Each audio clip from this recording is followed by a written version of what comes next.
Assalamualaikum adik-adik. Jom cuba jawab soalan berikut.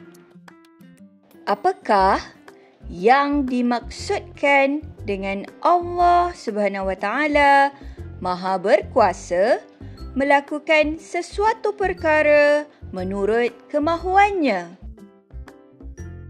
Alif, sama.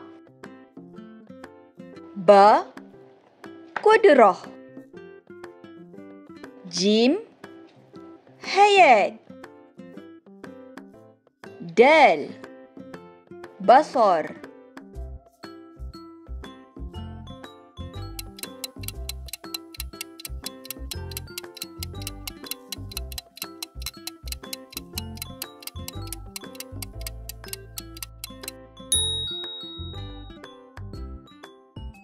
Letakkan jawapan adik-adik di ruangan komen. Jangan lupa like, komen, share dan subscribe untuk soalan seterusnya. Assalamualaikum.